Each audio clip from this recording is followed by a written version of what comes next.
राइन family channel में आपका स्वागत है। शिक्षा विभाग में नियोजित शिक्षक को ध्यान आकृष्ट करते हुए कहना चाहता हूं कि आपका जो पटना उच्च न्यायालय से सफलता प्राप्त हुआ है वो आप धैर्य रखिए। कोर्ट का जो फैसला हुआ है जिससे आप लाभ निश्चित पाइएगा, निश्चित मिलेगा और 90 दिन का इंतजार है। इलेक्शन के बाद के पाठक खुद भाग रहे हैं और माननीय नीतीश जी वो घेरा चुके हैं, कहीं से जीत नहीं रहे हैं, हर जगह से हार रहे हैं वो। चूंकि वो तो समझते थे कि नियोजित शिक्षक 5 लाख 6 लाख है, ये क्या करेगा, जनता तो मेरा खुश है। लेकिन नहीं, नियोजित शिक्षक माननीय नीतीश जी आपको ध्यान आकृष्ट करते हुए कहना चाहता हूं कि जो भी सरकार बना है या बनता है, शिक्षक उसकी रीढ़ की हड्डी होता है जिताने के लिए। आपको इस बार जमीन नजर आएगा, जमीन आसमान नहीं। कहा गया है किसी जहाज रानों से पूछो जब जहाज पर चढ़े तो हम ही हैं, खुदा नहीं। किसी जहाज रानों से पूछो कि जब जहाज पर चढ़े तो हम ही हैं, खुदा नहीं। और उस पर से गिरे तो लाश का पता भी नहीं। हमारे जहाज पर से गिरता है तो लाश का पता भी नहीं रहता है। कहने का मतलब ये हुआ कि आप अभी बिहार सरकार की कुर्सी पर हैं। आगे बॉडीगार्ड है, पीछे बॉडीगार्ड है, आगे गाड़ी है, पीछे आप बड़े लॉ एंड ऑर्डर में। लेकिन आप बहुत जल्द, मैं तो कह रहा हूं कि जून ही में आप कुर्सी से उतर जाइएगा। देखिए कैसा तालमेल हो रहा है।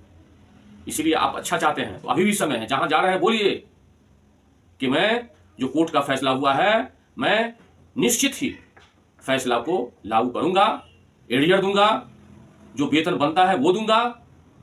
और आपके पास पैसा, आप तो क्या माने आपके कोष में तो पैसा है ही नहीं, तो कम से कम जो है वो जो है कैशलेस जो होता है सबको भविष्य निधि खाते में जमा कर दीजिए। एरियर मिनिमम एरियर तो 20 लाख मिलेगा ही, तो 20 लाख आप अपने पॉकेट से दीजिएगा। ये बिहार ही का जो है संपत्ति है, बिहार को दीजिए। जो मेहनत कर रहा है शिक्षक, बच्चे को अंधकार से प्रकाश में ले जाते हैं। और आप भी जो है शिक्षक को पांव छू के प्रणाम किए होंगे। बिना शिक्षक का आप नहीं पढ़े हैं। शिक्षक ही आपको बताया था, विद्या तथा विनियम तथा पात्रम। शिक्षक ही आपको पढ़ाया था और आप शिक्षक के साथ रगड़ा कर रहे हैं। ऐसा पदाधिकारी को ले आए के पाठक को। के पाठक जो है उत्पाद एवं मद्य निषेध विभाग में था, क्या हाल हुआ है। और सब विभाग में से हेल्थ विभाग में था, वहां भी कंप्लेन।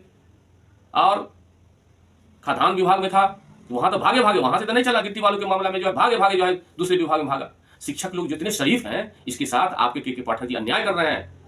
मानसिक टेंशन दे करके ये अच्छा नहीं कर रहे हैं। डेली एक न एक आदेश, डेली एक न एक आदेश। अजीब हाल है, ये अच्छी बात नहीं है। भगवान सबुद्धि दे, नीतीश बाबू आपको भी सबुद्धि दे और आपके के पाठक भी सबुद्धि दे। और इधर शिक्षा मंत्री तो जो है एकदम चुप्पी लादे बैठे हुए हैं, एकदम कुछ नहीं बोल रहे हैं। कमाल है भाई, आप शिक्षा मंत्री हैं, आप कैबिनेट मंत्री हैं, आपका के पाठक नौकर है। आप अपना आदेश दीजिए, आपका आदेश मानेगा। चूंकि उत्पाद एवं मद्य निषेध विभाग में आप दोनों तालमेल करके चलाते थे एकदम। इसीलिए शिक्षा मंत्री को भी मैं कहना चाहता हूं कि आप के पाठक को समझाइए। वैसे के पाठक तो बढ़िया बिस्तर समेट करके जा ही रहे हैं इलेक्शन के बाद। चुनाव आयोग को भी मैं कहना चाहता हूं कि के पाठक तरह तरह का जो है नियम का उल्लंघन कर रहे हैं। आचार संहिता में जो है अप्लाई करवा रहे हैं, ये भी नियम का उल्लंघन है। अनुशासन ही देश को महान बनाता है। समझ में नहीं आ रहा है बिहार में क्या हो रहा है। बिहार में तो पहले सुनते थे जब तक नीतीश हुआ अब बिहार में बहार हुआ, लेकिन नहीं, ये त्राही हो गया एकदम। आपका सब शिकायत कर रहा है माननीय नीतीश जी। इसलिए आप समझ जाइए, आपको अंदाज लग गया होगा कि जनता हमसे कितना नाखुश है, आपसे बहुत रुसा हुआ है। एक ही उपाय है कि आप तमाम शिक्षकों से आशीर्वाद लीजिए और जाते जाते सबको कहिए हमसे गलती हो गया। ऐसे नहीं होता है। आप इलेक्शन में आते तक कहता है जनता भगवान है और इलेक्शन खत्म होता है तो सबका भगवान आप ही बन जाते हैं। ये सब कब तक चले। ये काट का जो है हांडी हमेशा नहीं चढ़ता है। इसीलिए आप संभल जाइए।